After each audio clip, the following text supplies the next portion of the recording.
আসসালামু আলাইকুম। আপনি কি জানেন যে কোনো ব্যবসায় আন্ডার রেটে পণ্য বিক্রি করা ব্যবসার জন্য ভয়ানক ক্ষতির কারণ হতে পারে? তাহলে শুনুন, আন্ডার রেটে পণ্য বিক্রি করে আপনি হয়তো ভাবছেন একদম সামান্য লাভে পণ্য বিক্রি করলে আপনার সেলস বেশি হবে, এবং সেটা হয়ও, কিন্তু বাস্তবতা কি বলে? দোকান ভাড়া, বিদ্যুৎ বিল, লেবার খরচ, স্টাফের বেতন, এই খরচগুলো সামলানো কি খুব সহজ? যেমন একটা পণ্য আপনার গোডাউনে নষ্ট হলে বা নষ্ট হয়ে ফেরত আসলে যা লাভ করছেন সেটা কিন্তু ক্ষতিতে বা লসে পরিণত হয়ে যায়। আর যখন আপনি পণ্যের দাম কমান তখন অন্যরাও বাধ্য হয় দাম কমাতে, ফলে শুরু হয় পণ্যের প্রাইস কমানোর লড়াই, যেখানে শেষ পর্যন্ত কেউই জেতে না। কিন্তু আন্ডার রেটে ব্যবসা করার এই পদ্ধতি দীর্ঘমেয়াদে ব্যবসায়ীদের জন্য বড় হুমকি হয়ে দাঁড়ায়, যেটা আপনি খুব দ্রুত বুঝতে পারবেন না। 6 মাস, 1 বছর বা 2 বছর পর যখন আপনি ব্যবসার লাভ ক্ষতি হিসাব করতে যাবেন, দেখবেন আপনার লাভের খাতা শূন্য, বরং ধার দেনা হয়ে যেতে পারে।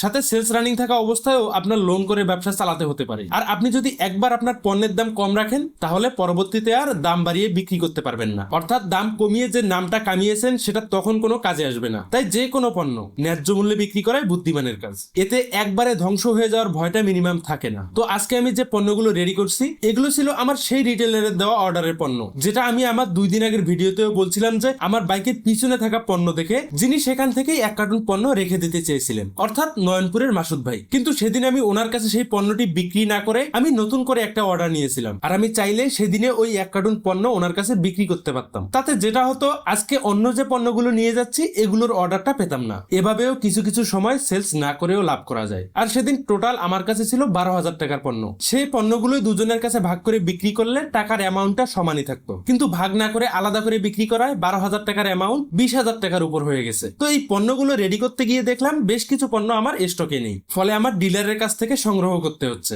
এটার একটা বড় কারণ আমার ডিসেম্বরের ব্যস্ততা। এছাড়াও আরো একটা কারণ আছে, সেটা হচ্ছে আমার বেশ কিছু রিটেলার বাকি টাকা দিচ্ছেন না। আর যেহেতু পাইকারি পণ্য বিক্রি ব্যবসা করি, তাই আমরা লাভ করি 3 থেকে 5% মতো। এতে করে কেউ টাকা আটকে রাখলে বা বাকি রাখলে সেটা পুষিয়ে নেওয়া অসম্ভব। তো আমার সঙ্গে করে নিয়ে আসা সকল পণ্য মাসুদ ভাইকে বুঝিয়ে দিই। আর সেখানেই দেখা হয় আমার 2 কলিগের সাথে। তাদের একজন আবার নতুন বছরের ক্যালেন্ডার নিয়ে আসছে, যিনি ওয়ালটনের সেলস অফিসার নয়ন ভাই। উনি মূলত সুইচ সকেট সহ ইলেকট্রিকের বিভিন্ন আইটেম বিক্রি করেন। তো দেখেন, একই মার্কেটে একই রিটেলারের কাছে আমরা কত রকম পণ্য বিক্রি করি। একটা স্যানিটারি হার্ডওয়্যার ইলেকট্রিক দোকানে গেলেই সেটা বুঝতে পারবেন। আর পাইকারি ব্যবসা শুরু করতে অনেক পণ্যের দরকার হয় না। বুঝে শুনে একটা দুইটা হট প্রোডাক্ট নিয়ে কাজ করলেও বেঁচে থাকার মতো ইনকাম করা যায়। সবাই আমার জন্য দোয়া করবেন।